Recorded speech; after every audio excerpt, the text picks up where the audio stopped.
Olá, eu sou a Camila Ábido, esse é o Tribuna Diária com Camila Entrevista. Hoje nós estamos recebendo dois agentes classe especial da Polícia Federal. O doutor Felipe Coutinho, que foi adjunto em Londres de 2015 a 2018, e o doutor Pinelli, que foi adjunto na Venezuela de 2016 a 2017. Senhores, muito obrigada por aceitar falar conosco.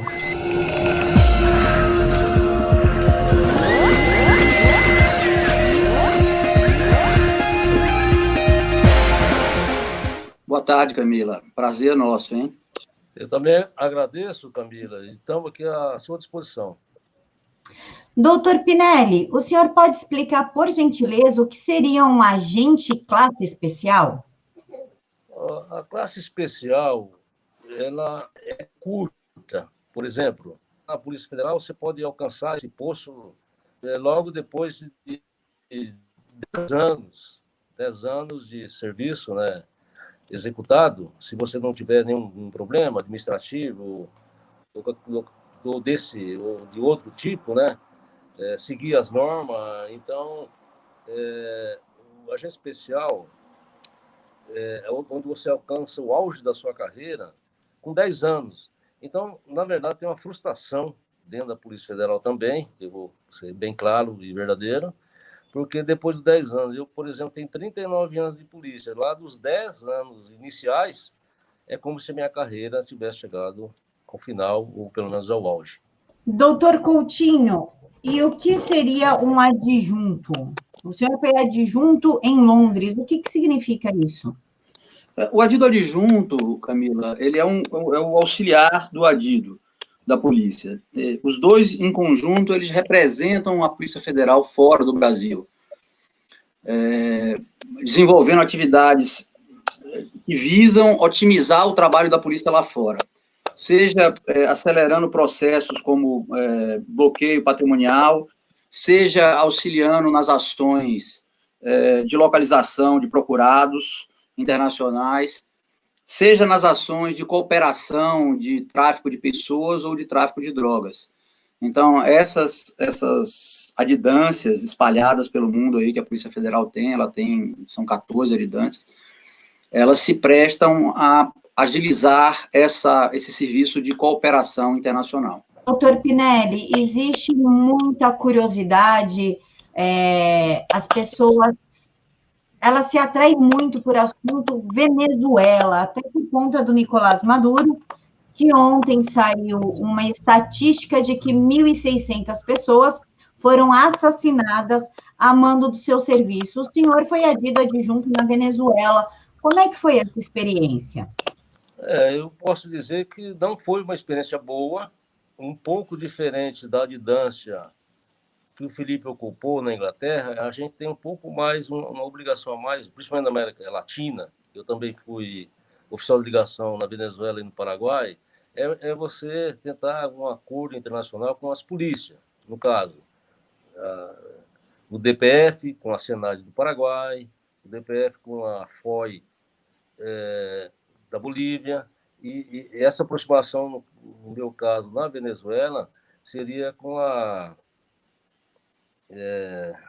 esqueci o nome, já me lembro o nome da polícia, que trata sobre narcóticos. E isso a gente não conseguiu por conta desse regime do governo, né? O governo, infelizmente, nós deparamos até com esse tipo de atividade dentro do próprio governo e dentro das Forças Armadas. E, então, a Venezuela está uma bagunça, o desabastecimento é total. Quando eu cheguei lá, tinha dificuldade para encontrar material de higiene, até papel higiênico, entre outras coisas, a gente ia comprar fora, nas ilhas do Caribe ou em Miami. Então, não tem nada, o povo está passando fome, está comendo no lixo. É uma coisa assim degradante. Nós exercemos nossa embaixada e nosso consulado até alguma coisa assim de auxílio, né? Mas o país é grande, mas é um estado de sítio, uma calamidade pública, uma coisa horrível aqui do governo, e a gente, lá, as pessoas, né? Os venezuelanos acham que vai terminar daqui um ano, a próxima eleição, e não termina nunca. Então, ali não é ditadura total.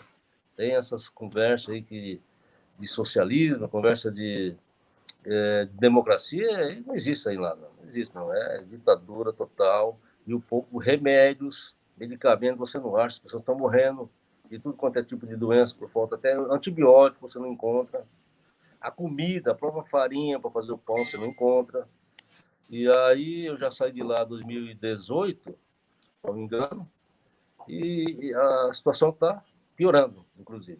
Doutor Felipe, existe uma imaginação no povo brasileiro de que a Polícia Federal é uma SWAT, tipo a CIA, assim, aquelas ações maravilhosas feitas pela SWAT, que a gente assiste na TV. Eu gostaria que o senhor falasse um pouquinho sobre a Polícia Federal, como que é o concurso para fazer parte da Polícia Federal? O concurso para a Polícia Federal, Camila, ele é dividido em duas partes, né? A primeira parte, ela consiste numa prova. Essa prova ela tem uma parte objetiva, de questões de múltipla escolha, e tem uma parte discursiva. Ainda nessa primeira parte do concurso, você também tem um exame de aptidão física, você tem uma avaliação médica e você tem uma avaliação psicológica. Todos esses elementos, eles são eliminatórios. Se você lograr êxito em passar por todas essas fases, o concurso ele tem ainda uma segunda fase, que é uma fase de um curso preparatório que ocorre dentro da Academia Nacional de Polícia em Brasília. Esse curso, geralmente, ele tem aí a duração de 6 meses, e ele também é um curso eliminatório. Você pode ser eliminado a qualquer momento dentro dessa fase de 6 meses, e lá na academia você também é submetido a avaliações de provas de conhecimentos objetivas, de múltipla escolha, discursivas, dissertativas. Você também é submetido a uma avaliação física, de esforço, de artes marciais. Você é submetido a avaliações de tiro, e se você lograr êxito em passar por todas as matérias, aí sim você sai da academia para tomar posse, como agente de Polícia Federal, ou delegado, ou perito, ou escrivão, ou papiloscopistas. E depois desse processo, você ainda tem um tempo de estágio probatório que dura 2 anos. Então, tem alguma idade específica para entrar, doutor? Ou alguma formação específica? Tem idade mínima. A idade mínima são 18 anos na data da posse. E você precisa ter uma formação específica, sim, que você precisa ser brasileiro, né, nato ou naturalizado. Você tem que estar em dia com suas obrigações eleitorais e militares. Você precisa também ter uma CNH, no mínimo na categoria B. E para cada concurso você tem uma exigência diferente. Então, por exemplo, nos concursos para agente, escrivão e papiloscopista, você tem que ter uma formação de nível superior em qualquer área. Para o concurso de delegado, essa formação tem que ser específica na área de direito. E você tem que comprovar, no mínimo, 3 anos de experiência na área jurídica ou na área policial. E para o concurso de perito, você precisa ter uma formação de nível superior na área específica do concurso que você está fazendo. Se é perito para engenharia ou se é um perito para química, você tem que ter aquele tipo de formação ali. Doutor Pinelli, agora, desculpa, doutor, o senhor quer complementar? Eu ia falar sobre a primeira parte da sua pergunta aí, onde você falou de que as pessoas acham que a polícia é uma SWAT, ou é uma FBI, ou a Polícia Federal é uma coisa do tipo. Na verdade, assim, a Polícia Federal, que é uma polícia eminentemente judiciária, ela é uma polícia investigativa, sim, e eu ouso dizer que a gente não deixa nada não deve nada para o FBI, nem para nenhuma outra polícia investigativa no mundo, atualmente. Doutor Pinelli, eu acho que o senhor é o nome para responder essa pergunta, já que o senhor está na Polícia Federal desde 1981, quando surgiu a Polícia Federal. Como ela surgiu e por que ela surgiu? Bom, Camila, essa é uma pergunta difícil, que eu também não sou tão antiga assim. A Polícia Federal foi criada em 1967. Antes tinha alguma coisa relacionada, né, em Brasília, que era o Secretaria de Segurança Nacional. E o primeiro concurso, realmente, essa academia que a recém o Felipe falou, a Academia Nacional de Polícia, então ela foi criada para receber, né, esses alunos que se candidatavam para esse novo cargo. E a notícia que eu tenho, né, que a lembrança desses anos é um pouco mais difícil, é que foram 200 de concurso, né, concurseiro, ainda não tinha nem para delegado, né, a Polícia Judiciária, acho que foi para 69, se não me engano, foi o primeiro curso de delegado. E tem a GEB, não sei se você já ouviu falar, a GEB é Guarda Especial de Brasília. Ela foi criada para cuidar das obras da construção de Brasília, né? Então, era para fiscalizar os trabalhadores, porque tinha prazos a cumprir, tinha um protocolo, tinha um projeto que a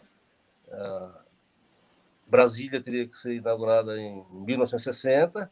Então, essa polícia que surgiu, na verdade não era a polícia, né, era a Guarda Especial, era para fiscalizar esses trabalhadores, para não perder o tempo, né? A parte de construção, parte de arborização. E eles jogavam pesado com os funcionários que vinham, principalmente do Nordeste, para fazer esse trabalho da construção da cidade. Como o governo era no Rio de Janeiro, depois que foi inaugurada a nova capital, né? A capital, a nossa capital do governo, alguns vieram para cá também, que compunham esse corpo da GEB.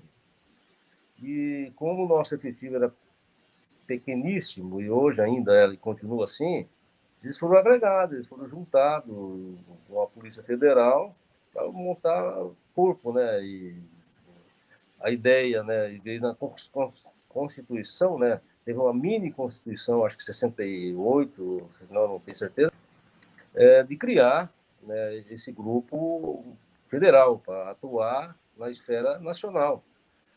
Naquele início lá era só Rio de Janeiro, São Paulo e Brasília, e depois foi estendendo para o país todo. Isso era um molde também, né, que foi visto dos Estados Unidos, do Canadá, essa polícia que você não é necessário você pedir autorização para a Polícia Civil, para a Polícia Militar, não é necessário você avisar. Nós estamos atuando, estamos atrás aqui de um grupo, uma investigação própria a nível, né? E aí as atribuições elas foram aumentando e aumenta sempre, a tecnologia melhorou, né? Mas era para cuidar assim do fato que o que interessa para a União, né?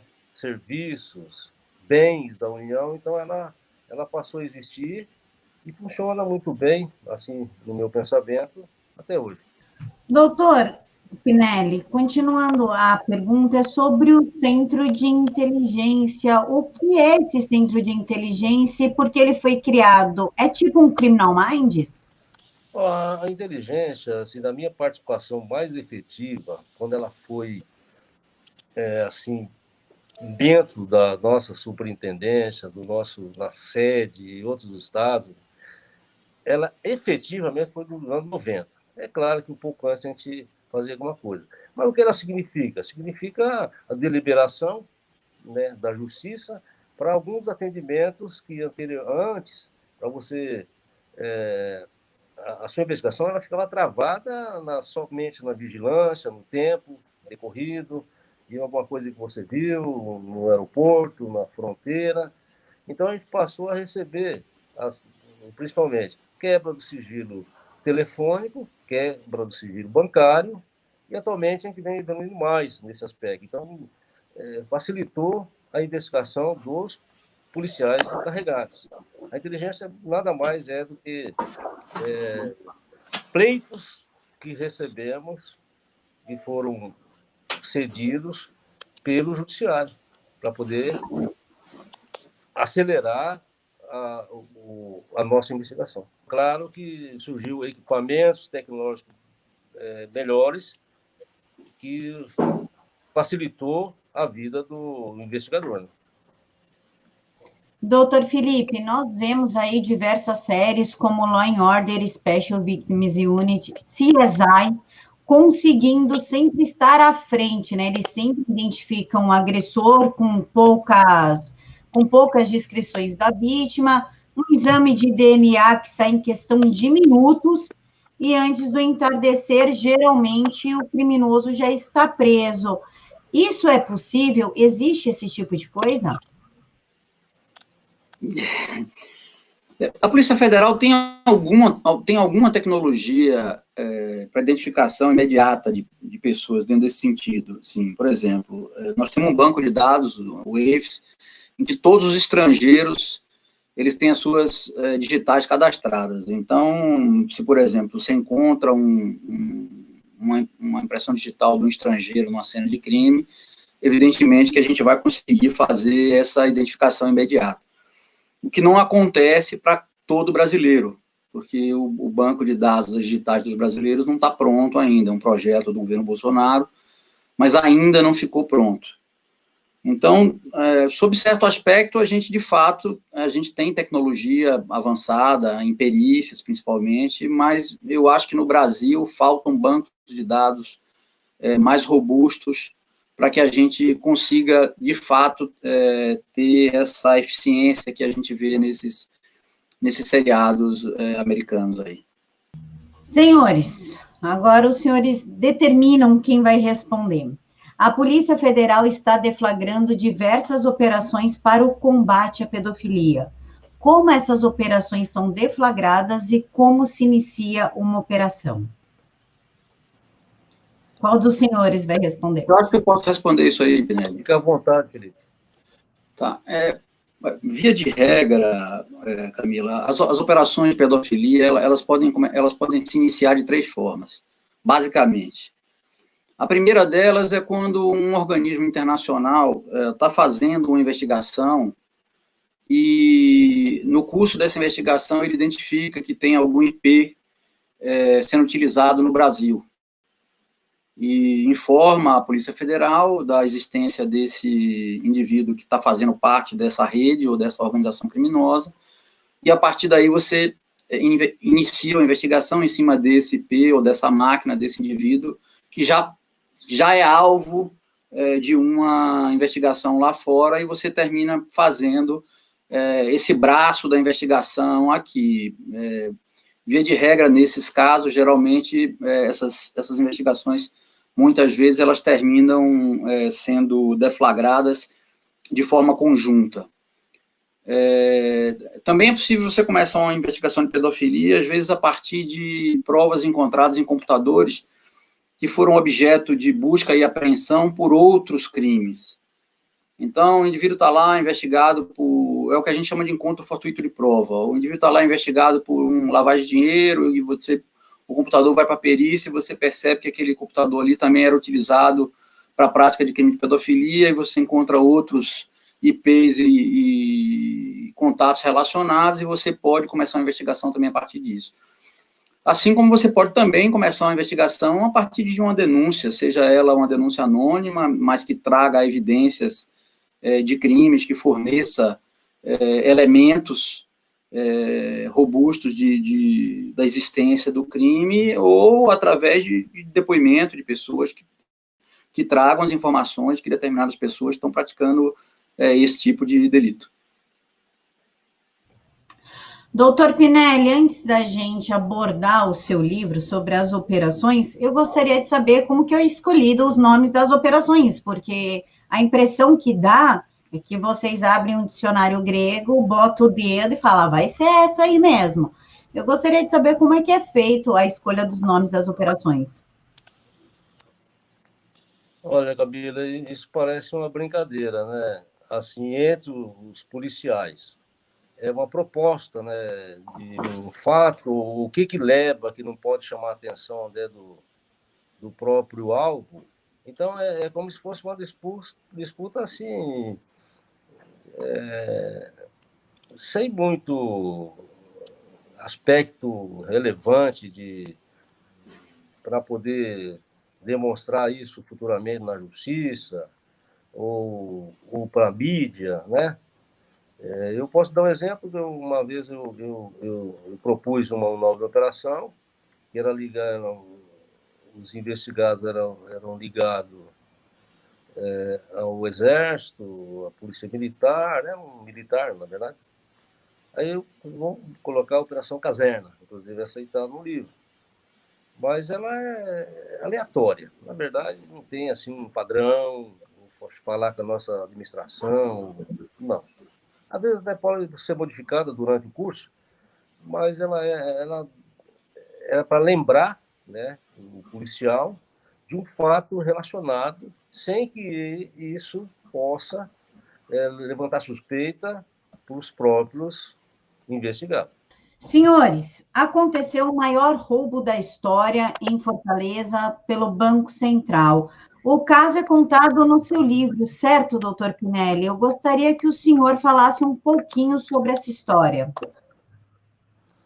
Pois é, o furto do Banco Central, o protagonista é o Felipe, que está. Eu fui chamado, né, na verdade, fui recrutado pela equipe dele para auxiliar. Chegamos rápido aqui a São Paulo, mas ele que deu o pontapé inicial, um grande sucesso, que acabou com a resolução do furto do Banco Central. Então, Camila, eu gostaria que você iniciasse como ele é, o próprio está presente, protagonista da história, poderia dirigir essa pergunta a ele. Fique à vontade para responder, doutor Coutinho. Então, Camila, na verdade, a história do Banco Central, ela começa com o delegado, o chefe da Delepate São Paulo, o doutor Marcelo Sabadim, retornando do Ceará, depois de vistoriar lá o local do assalto, e ele estava almoçando no refeitório da Polícia Federal, quando me encontrou no refeitório, e eu era já analista da DRE há muito tempo, tinha muito contato com as companhias telefônicas, e ele me mostrou, tirou do bolso um cartão de recarga de celular que ele havia encontrado no túnel lá no Ceará. Estava ele, estava o chefe da divisão de Brasília junto, e o Marcelo Sabadim perguntou: Felipe, você acha que é possível recuperar isso aqui? E o número do cartão estava raspado e o código de barra estava bastante danificado. Eu falei: olha, eu não sei, nunca fiz isso, mas a gente pode tentar. E peguei aquele cartão e me dirigi, logo depois do almoço, diretamente para a companhia telefônica que tinha emitido aquele cartão. E falei com alguns contatos meus lá, e a gente conseguiu recuperar o código de barra. A partir da recuperação do código de barra, a gente conseguiu identificar o número do cartão. A partir do número do cartão, a gente conseguiu identificar que número de telefone aquele cartão tinha carregado. A partir daí, a gente pediu ao juiz a quebra do sigilo daquele número, interceptamos todos os números que estavam ativos relacionados àquele terminal. E a gente encontrou pelo menos 2 telefones importantes a partir dessa análise. Um deles estava no Ceará, com um indivíduo que aparentemente tinha participado do assalto, mas isso não ficava claro, até o dia em que ele liga para a mulher dele e pede para ela ir numa livraria, comprar um livro, um caderno, algumas canetas e 2 quilos de liga. Bom, eu sou nordestino e no Nordeste a gente sabe que liga é elástico. Então, ali estava claro que eles iam contar uma fortuna em dinheiro. E ele falava para ela que o patrão estava chegando. Então, a gente se deslocou para lá, para o Ceará, algumas equipes, e logramos êxito em adentrar na casa quando eles já tinham desenterrado 12 milhões de reais. a partir da prisão desses integrantes da quadrilha que estavam na casa, a gente conseguiu fazer o que a gente chama de rachar o assalto. Esses criminosos, eles entregaram todos os outros criminosos que haviam participado do assalto. Ali, o assalto do Banco Central foi rachado. A partir dali, era uma questão de tempo da gente localizar os outros criminosos envolvidos. Mas teve um fato interessante, engraçado de contar, que foi do outro telefone que estava ativo em São Paulo, que estava com uma senhora que a gente acreditava que fosse mãe de um dos assaltantes. E ela estava fazendo uma reforma na casa dela. Você lembra disso, Pinelli? Lembro claramente. Interessante, engraçado, né? Claro, também. E todo dia tinha que comprar material de construção e tal, e a gente ainda não tinha certeza de que, de fato, ela era a mãe de um dos assaltantes, que o filho dela tivesse participado. E aí ela começava a falar, pô, mas esse negócio de reforma é muito caro, e todo dia vai 50, e vai 50, e vai 50. Então, assim, ficou claro que ela estava pagando o material de construção em dinheiro vivo, tudo com nota de R$ 50, que eram as notas que tinham sido furtadas do Banco Central. Então, a gente teve a certeza de que a gente estava no rastro certo e terminamos prendendo grande parte da quadrilha depois. Senhores, sobre interdição de aeronave, a gente vê algumas operações pela televisão de que a Polícia Federal consegue interceptar uma aeronave e pegar armamento e drogas, enfim. Mas a gente não sabe como isso funciona ou se isso é realmente difícil ou trabalhoso. Doutor Felipe, o senhor pode explicar para a gente, por gentileza? Interdição de aeronave talvez seja um dos momentos mais críticos de ação da Polícia Federal. Mas eu acho que, assim, a gente está na frente de um especialista aqui, talvez o maior especialista em interdição de aeronave do Brasil, que é o Luiz Pinelli, é o cara que, inclusive, desenvolveu um curso de interdição de aeronave que é dado na Academia Nacional de Polícia. Então, já participamos, já tive a felicidade de ser chamado por ele, de participar de algumas interdições de aeronave, investigações conduzidas por ele, mas acho que esse é um assunto que é para ser explicado por ele, que é de fato especialista no assunto. Explica aí, Pinelli, para a população aí, o que é uma interdição de aeronave, como é que se dá? Então, primeiro, para talvez menor entendimento, né, nosso e também de quem vai ouvir, nós vamos raciocinar primeiro o seguinte. Primeiro, o fluxo de transporte aéreo de drogas é muito grande no nosso país, é muito grande. E vamos considerar que os países produtores são Colômbia, Peru e Bolívia, e tem um grande aliado, que é o Paraguai, onde tem armazenamento e tem uma logística muito forte de transporte aéreo. Então, isso é uma coisa que me chamou muita atenção na época ainda que eu era lotado em Campo Grande, no Mato Grosso do Sul. Então, a gente aprendeu isso por acaso. Como é que a gente faz? A gente tinha uma ideia. Por exemplo, o avião sai do Paraguai, e aí foi uma coisa que a gente descobriu, a conhecida Rota Caipira. O que significa? O avião chega no interior de São Paulo. Normalmente, os aviões utilizados são o Cessna 210, o Cessna 206, e você sabe muito bem que nós participamos de operações desse tipo. Então, ele tem uma autonomia que permite ele retornar ao Paraguai sem reabastecer. E o reabastecimento dessas aeronaves é perigoso para a prisão, né, e detenção desses pilotos. Então, eles descem nas pistas clandestinas. Algumas não são clandestinas, por exemplo, na área aqui do interior de São Paulo, tem muitos canaviais de usinas. Essas pistas que são de usinas, elas têm várias no nosso interior do estado aqui, de usinas para os aviões agrícolas. Essas que são utilizadas pelos narcotraficantes. Então, vê que a gente assistia. Os aviões descem, pousa, né, na verdade. As caminhonetes entram embaixo, que a asa desses aviões de asa alta entra em 1 minuto, descarrega a droga. Então, o que nós vamos fazer? Isso foi uma coisa desenvolvida assim, muito da nossa equipe, não teve nenhuma escola para isso, não teve nenhuma notícia disso de academia, nem nossa, nem de outros países. Vamos fazer assim, nós vamos atirar no motor, porque nossa equipe já pegou mais de 50 aviões e nunca nós matamos ninguém. Ninguém atirou em piloto, nem nada. Nós atiramos no motor, 2 atiradores, eu, com normalmente calibre 7,62 e 5,56, 2 fuzis atirando e os outros fazendo a abordagem. Aí você quebra o motor.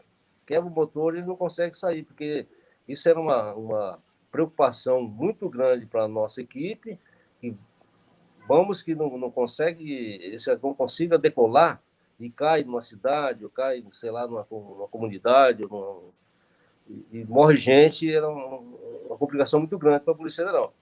Então, nunca aconteceu, a gente quebra o motor dele e ele não consegue decolar. E você lembra muito bem de um trabalho nosso que não deu tão certo, mas também não deu tão errado, em Porto Feliz, que a gente pegou, a gente usou, às vezes a gente usa munição, quando escurece, usa munição traçante para direcionar o nosso tiro. Então, essa foi uma munição que não deu muito certo, porque ela solta uma faísca. Então, quando você quebra o motor do avião, ele quebra, começa a descer o óleo que tem armazenado dentro do motor, e acaba pegando fogo numa aeronave. O Felipe sabe muito bem disso, estavam juntos, mas eles saíram do avião, conseguiram sair, e nós fizemos a apreensão da droga sem problema. Então, essa coisa foi inusitada, foi uma coisa assim, de experiência muito própria, até com pilotos do tráfico, que em conversas informais, falaram assim, atira no motor que o avião não sai. Que muita gente pensa, não, atira na asa, vai pegar fogo, vai esgotar o combustível. Não, negativo. Atira meio metro da hélice, onde fica o motor, e interdita totalmente a aeronave. Essa é uma experiência nossa que deu muito resultado. É isso aí. Senhores, aconteceu em 1994 a maior apreensão de cocaína da história. Foram 7 toneladas. Os senhores podem falar sobre essa ação, por favor? Penelli, é com você. Sim, claro, por favor. Em 94, nesse período, um mês, eu não me recordo, mas era um momento muito difícil para a Polícia Federal, que nós estávamos em greve, uma greve muito forte, a maior greve que existiu dentro da Polícia Federal, e nós estávamos com um efetivo pequeno para esse trabalho. Esse trabalho, na verdade, ele se iniciou em Foz do Iguaçu, uma inteligência, trabalho de inteligência, descobriu que tinha um plano de fazer uma exportação muito grande para fora do país, na verdade era para os Estados Unidos, de droga. E o que eles conseguiram nessa ocasião? Que ia ser efetuada uma compra muito grande de fumo, tabaco, no Rio Grande do Sul, e precisava fazer o acompanhamento, era uma carreta e um caminhão. Então, nós conseguimos, inicialmente, eu participei da operação, a gente não tinha, como já disse, não tinha muita gente para poder fazer esse trabalho, e a gente não sabia para onde esse cara ia, onde esses motoristas iriam, na verdade. E eles saíram do Rio Grande do Sul, na carreta, um caminhão, passaram por São Paulo, passaram por Brasília, e nós estamos ali seguindo em 6 agentes de polícia, 6 polícias, com 3 carros, 2 de cada um.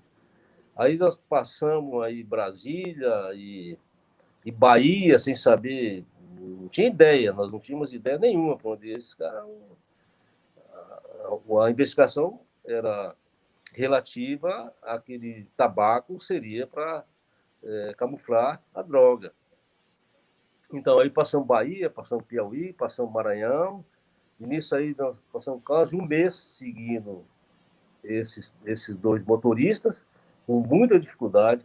A gente não tinha mais roupa, esse tipo de atividade você tem que dormir depois deles e acordar antes, para poder continuar seguindo. Muitas vezes a gente perdia esses caminhões, né, na estrada, a gente tem alguma técnica, eu não posso explicar toda, mas fica um carro atrás, dois na frente, que não pode seguir também os caminhões no visual. Essa época não existia GPS, né? Mas GPS era um sonho ainda, talvez, né?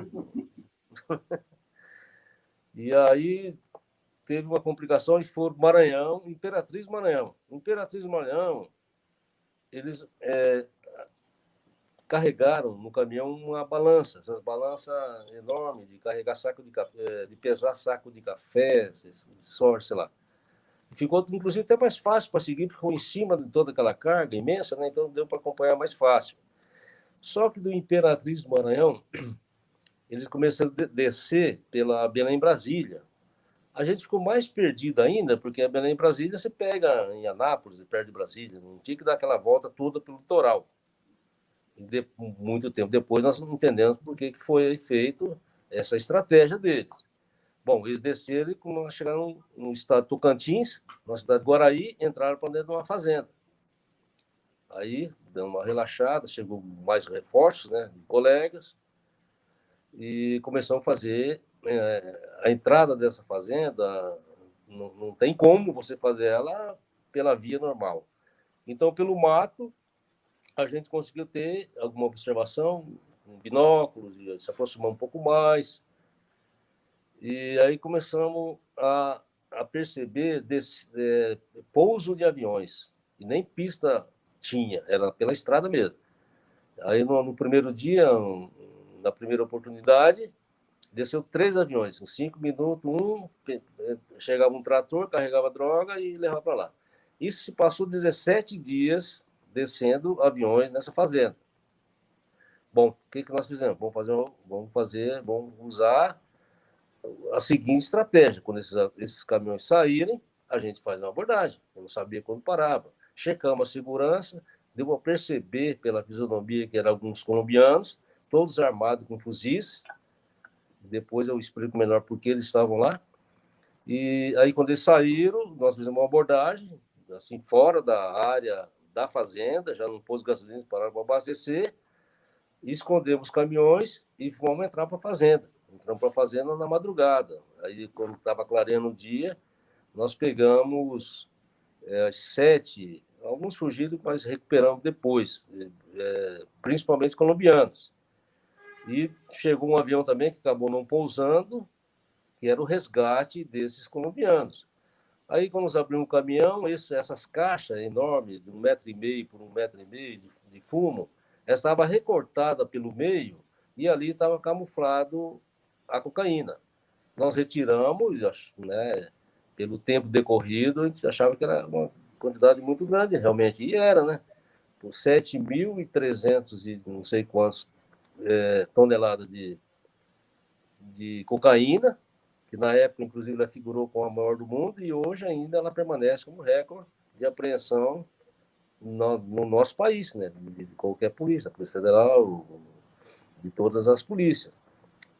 E só para explicar melhor essa volta, né, que eles fizeram pelo litoral, era para poder trocar as notas do fumo, como se esse fumo não viesse do Rio Grande do Sul, e sim tivesse sido comprado no Maranhão, que tem também uma área produtora, porque ele entra para um lugar, para voltar pelo mesmo caminho, eles podiam ter algum problema na fiscalização. Então, era a forma que eles fizeram, e deu muito trabalho. Isso aí, eu acho que passou de 40 dias, um trabalho assim que a gente tem e não sabe. O Felipe sabe muito bem disso. Às vezes falava, vamos acompanhar uma pessoa, ver onde ele vai. Nós temos uma oportunidade de seguir alguém para saber se consegue encontrar a fazenda dele ou a casa dele. Aí você vai, o cara pega a estrada, aí você está atrás. Nesse caso aí foi muito diferente. Nós andamos mais de 5.000 quilômetros. Mas isso acontece muito na atividade policial. Você vai ali, você não tem nada, nesse caso nosso aqui, ainda tinha uma roupa, mas você tem que dar um jeito de comprar um produto de limpeza, né? Não, produto de limpeza não, como é que fala? Higiene pessoal, que você não tem, então você vai na força e na fé. Mas deu tudo certo, então esse serviço ficou marcado na polícia. Fez 20 anos agora há pouco, eu recebi até uma homenagem por isso. E muito bom.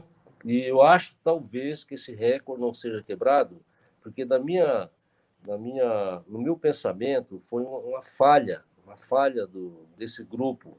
Teve briga interna desses grupos, né? Esses colombianos que foram presos lá no local, cada um cuidava da sua droga. Então, quer dizer, era consórcio. Um levou 3.000 quilos, outro levou 2.500 quilos, outro levou 500. Então, cada um estava fazendo a segurança da sua droga.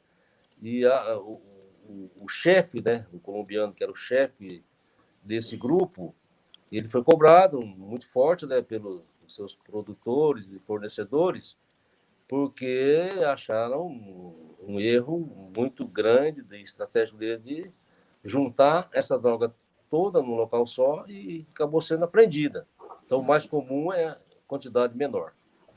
Certíssimo. Senhores, eu gostaria que os senhores falassem um pouquinho sobre o tráfico de pessoas, porque é um crime que choca, ainda mais que agora está em pauta o filme Cuts, e muitas vítimas, né, muitos sobreviventes desse tipo de crime, tráfico de pessoas, tráfico sexual de crianças, estão tendo o que chamamos de gatilho. Eles estão relembrando aquelas experiências traumáticas e a importância da base de inteligência da Polícia Federal para o combate ao crime. Eu acho, viu, Camila, assim, essa parte de tráfico de pessoas não é muito a nossa especialidade, mas, assim, o que serve para tudo é a base de inteligência. Os escritórios de inteligência, eles são a parte mais importante da Polícia Federal na sua função de investigar. Eles são o coração da polícia, porque você precisa ter a equipe que faz a rua, que faz o acompanhamento, que segue o carro, que individualiza o indivíduo no encontro, mas você tem que ter a inteligência que orienta a rua. A rua, ela caminha junto com a inteligência. É a interceptação telefônica, a interceptação telemática, é o estudo das relações das pessoas que leva a um serviço bem-sucedido. Então, seja para pedofilia, seja para tráfico de pessoas, seja para tráfico de droga, seja para lavagem de dinheiro, né? A grande estratégia da Polícia Federal é o uso de escritórios de inteligência capazes de fornecer informações que levem a você conseguir desbaratar a organização criminosa, encontrar todos os seus membros e conseguir produzir materialidade contra esses autores aí.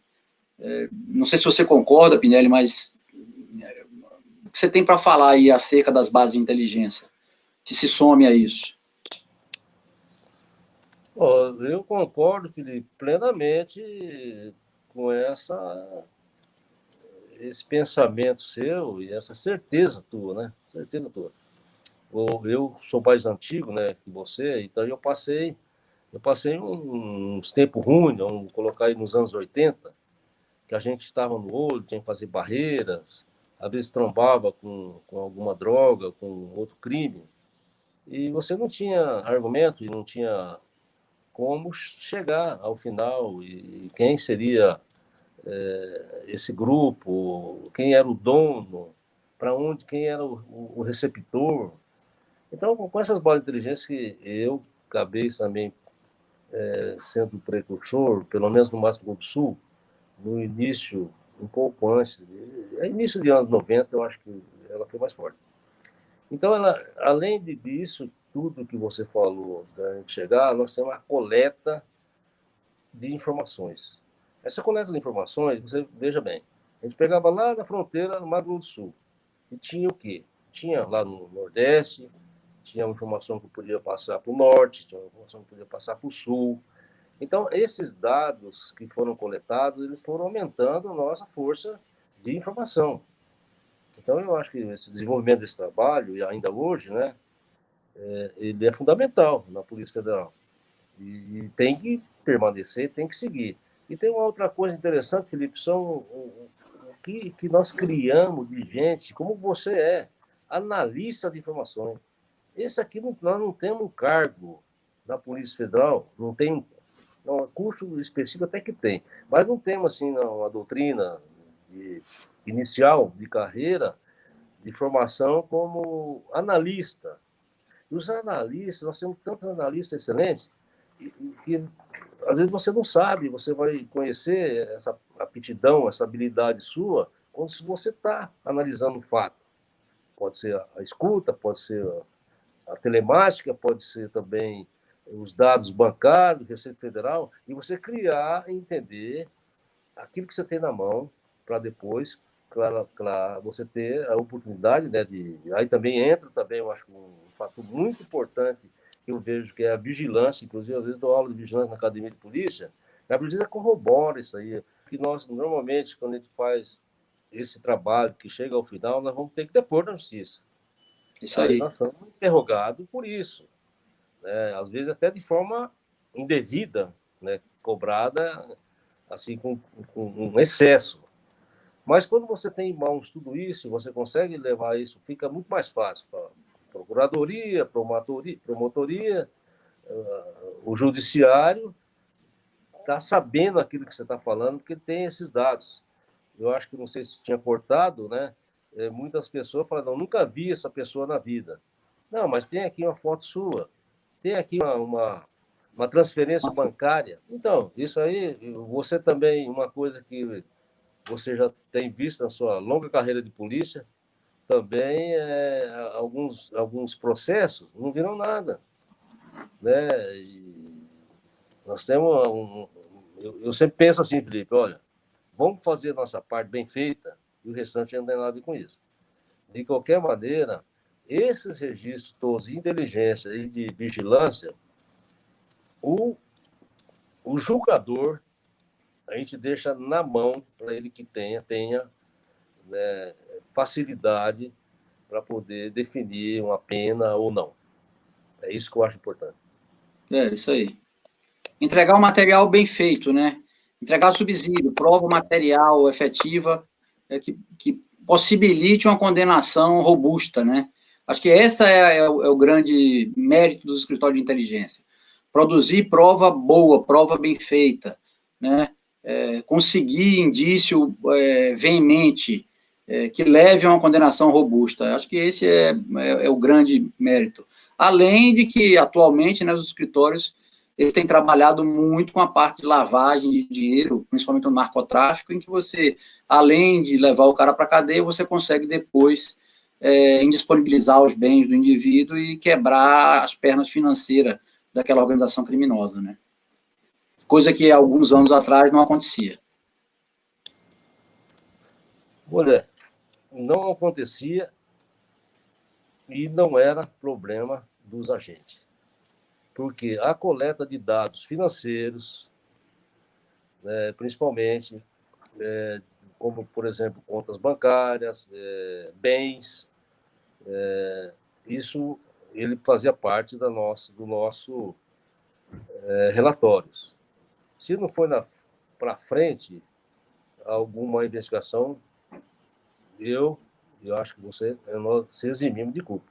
Isso é outra esfera que nós não podemos fazer. Entendeu? Senhores, para a gente finalizar, eu gostaria que cada um falasse sobre a operação que mais marcou e por quê. Eu vou começar, por gentileza, com o doutor Felipe.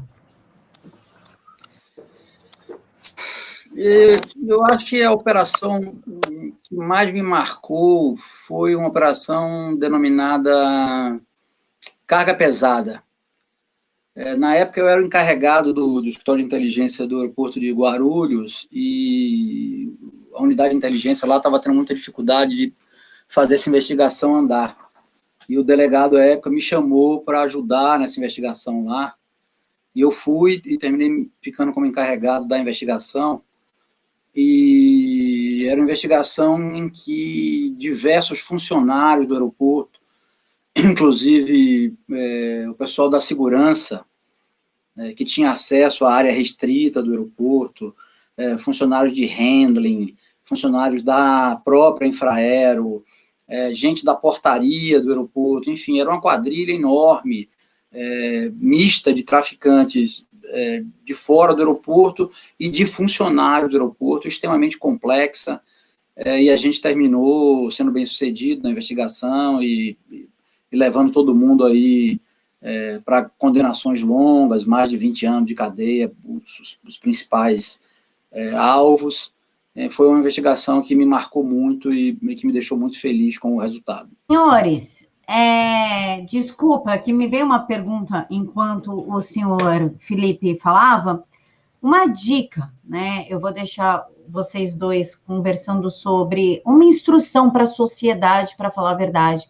Como podemos proteger nossas crianças do tráfico humano e de predadores na internet? Você quer falar aí, Pinelli? Quer que eu fale? Eu prefiro que foge um pouco do meu entendimento e experiência. Essa parte aí, viu, Camila, não é muito a nossa especialidade, mas, assim, eu acho que proteger criança, cara, na internet é vigilância constante, né? Hoje você tem muitos aplicativos aí de controle de tablets e de celulares, assim, acho que os pais têm que estar muito atentos a esse tipo de aplicativo, né? Você não pode deixar uma criança aí de 12 anos, 13 anos, 8 anos, 9 anos, utilizando aplicativos de comunicação com terceiros que você não sabe quem são, sem estar monitorando. Então, seja através de aplicativos próprios, que você encontra na própria internet, que bloqueiam esse tipo de ação, sejam através de aplicativos de controle que você coloca no computador, você instala no computador, como pai, né, determinados spy, e que você vai saber o que foi que seu filho digitou, o que foi que digitaram para ele, você vai ter controle das telas do que foi conversado, esse tipo de ação de monitoramento dos filhos, eu acho que sem sombra de dúvida, a melhor ferramenta para proteger as crianças desse tipo de situação.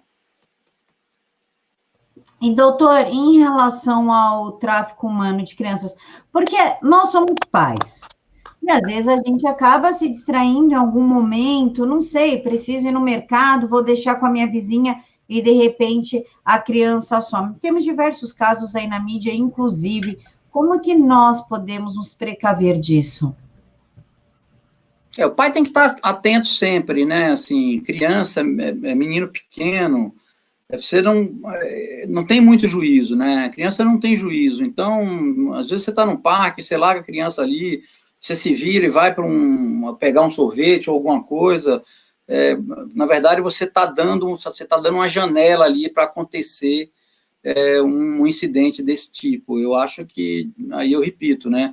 A vigilância é a maior ferramenta de proteção, né?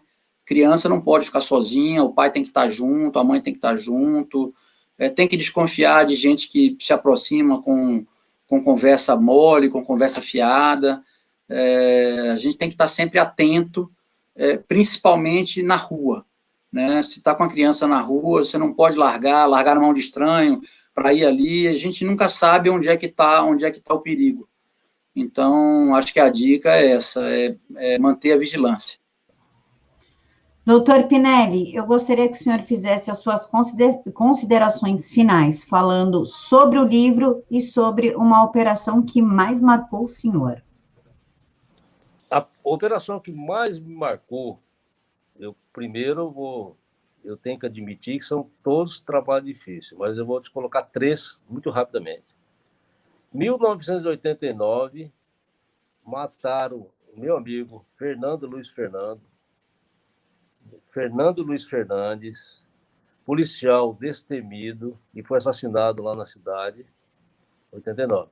94, mataram um policial, meu amigo que eu digo meu amigo, não é amigo da polícia, policial também corajoso, assassinado. E em 2010, assassinaram mais um, meu amigo, inclusive esse era meu compadre, um dos melhores analistas que nós tivemos na Polícia Federal, em 2010, na cidade de Curitiba, numa lotérica. Então, esses 3 serviços nós resolvemos, em todos os 3, eu trabalhei até o final para a gente poder encontrar os criminosos, mas é difícil que tem uma carga emocional junto dessa atividade. Claro que morreram muito mais colegas nossos, mas eu vou destacar esses 3.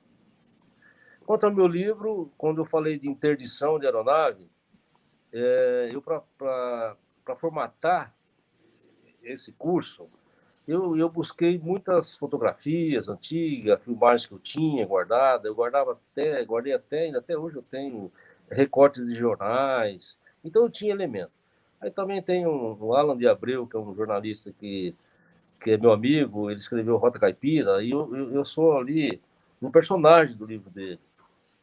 Então eu falei, não, peraí, até algumas coisas para corrigir, eu vou escrever um livro.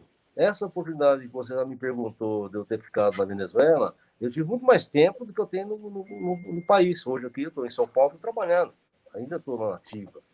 Então eu tive a oportunidade de ter tempo e inspiração para poder escrever, não tenho formação acadêmica nenhuma para escrever. Agora, eu sempre falo que eu sou leitor assíduo, contumaz, desde 12 anos eu leio, eu gosto de ler literatura mundial e tantas coisas. Então, eu consegui, né, fazer esse livro. Tive assim o cuidado para colocar na mesma história do livro só aquelas que realmente eu participei, a maioria delas, muitas delas, ou talvez a maioria como protagonista, né? Tem vaidade na polícia, e eu acho que é normal, a vaidade é humana. Então, eu não me apropriei de história de ninguém, não contei caso, né, que desconhecia, e esse cuidado que eu tive, né? E até hoje, né? Lógico que ninguém fala, pô, seu livro não é bom. Eu recebo muitos elogios, inclusive vai sair a 2ª edição do livro, e também um objetivo principal já alcancei, que é incentivar a nossa polícia que está viva aí, que eu digo nativa, né? E também os novos. Então, era isso, eu acho que esse aspecto já atingiu. Já fiz um filho, plantei uma árvore também, então sigamos em frente.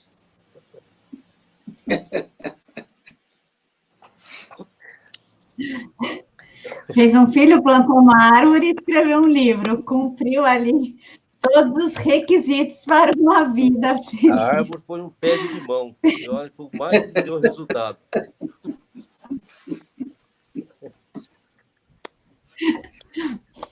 Pessoal, eu sou a Camila Abdo. Esse é o Camila Abdo Entrevista do Tribuna Diária. Peço que vocês não esqueçam de conferir a nossa livraria, se inscrever no canal e ativar o sininho. Fiquem todos com Deus.